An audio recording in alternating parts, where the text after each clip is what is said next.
Assalamualaikum warahmatullahi wabarakatuh. Saya Mutia Ananita dan saya akan menjelaskan bab 2 Pancasila dalam kajian sejarah bangsa Indonesia. Kita akan masuk yang pertama, yaitu pengertian dan pentingnya Pancasila dalam kajian sejarah bangsa Indonesia. Apa itu Pancasila dalam kajian sejarah? Pancasila bukan sekedar ideologi atau dasar negara yang muncul begitu saja, namun Pancasila itu lahir dari sejarah panjang perjuangan bangsa. Dan nilai-nilai yang terkandung dalam Pancasila itu telah ada sejak lama dalam budaya, adat, dan sistem kepercayaan masyarakat Nusantara. Kenapa kita harus memahami sejarah Pancasila itu?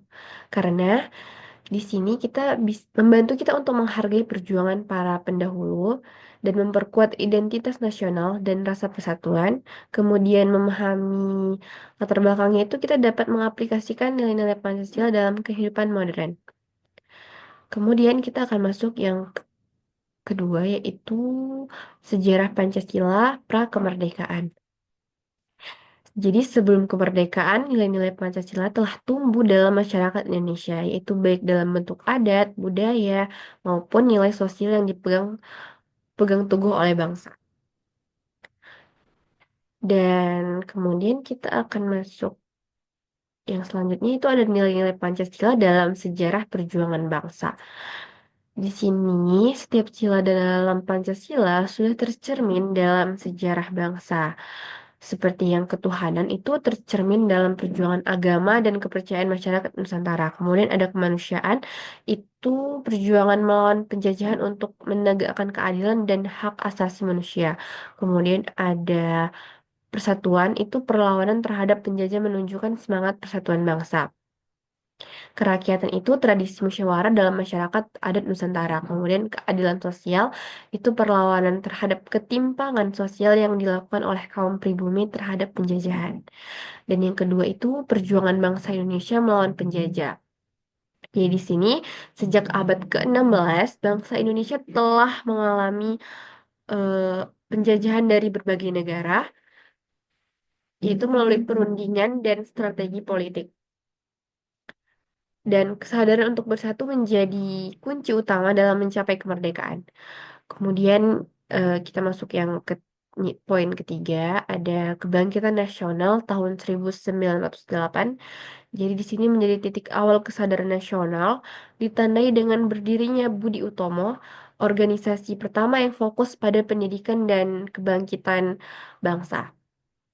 Kemudian strategi perjuangan mulai bergeser dari perlawanan fisik ke arah yang lebih terorganisir dan intelektual.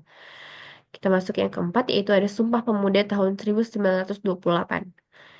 Di sini pemuda-pemuda dari berbagai daerah mendeklarasikan Sumpah Pemuda yang menegaskan satu tanah air, satu bangsa, satu bahasa Indonesia. Dan di sini Sumpah Pemuda menjadi fondasi penting bagi persatuan bangsa dan semakin memperkuat rasa nasionalisme. Kita masuk yang kelima, yaitu ada perjuangan bangsa Indonesia zaman penjajahan Jepang. Tahunnya itu 1942 sampai 1945, di mana masa penjajahan Jepang lebih singkat dibanding Belanda, tetapi penderitaan rakyat lebih berat. Kemudian Jepang juga membuka celah bagi perjuangan bangsa dengan membentuk BPUPKI dan PPKI yang akhirnya merumuskan Pancasila sebagai dasar negara. Dan yang keenam itu ada Pancasila Prakemerdekaan. Jadi di sini pada tanggal 1 Juni 1945, Insinyur Soekarno mengusulkan konsep Pancasila dalam sidang BPUPKI. Kemudian Piagam Jakarta itu dirumuskan oleh Panitia 9 yang sebagai rancangan awal Pancasila. Kemudian di tanggal 18 Agustus 1945, Pancasila itu resmi ditetapkan sebagai dasar negara dalam pembukaan Undang-Undang Dasar 1945. Kita akan masuk poin C, yaitu sejarah Pancasila pasca kemerdekaan.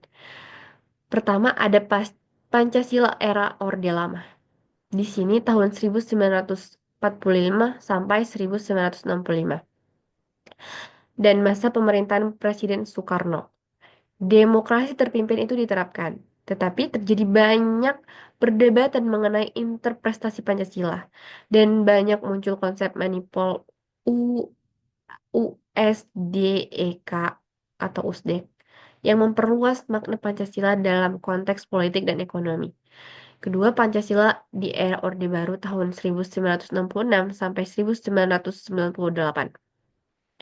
Di sini dipimpin oleh Presiden Soekarno, eh, eh, Presiden Soeharto yang menjadikan Pancasila sebagai asas tunggal dalam kehidupan politik. Dan fokus utama pemerintahan adalah stabilitas politik dan pembangunan ekonomi, tetapi dengan pendekatan otoriter. Dan kita masuk poin yang ketiga. Ada asas tunggal Pancasila. Di sini tahun 1985, pemerintah mewajibkan semua organisasi dan partai politik menggunakan Pancasila sebagai asas tunggal. Dan kebijakan ini bertujuan untuk mencegah perpecahan ideologi, tetapi juga dianggap membatasi kebebasan berpikir. Dan kita masuk yang keempat, ada Pancasila di era reformasi.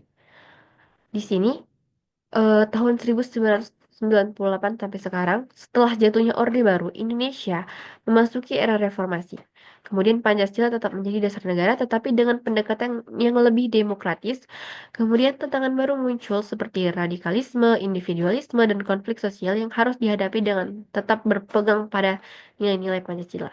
Jadi kesimpulan dari bab 2 ini adalah bagian tak terpisahkan dari sejarah perjuangan bangsa Indonesia dari sebelum kemerdekaan hingga sekarang, dan nilai-nilai Pancasila terus berkembang dan menghadapi berbagai tantangan.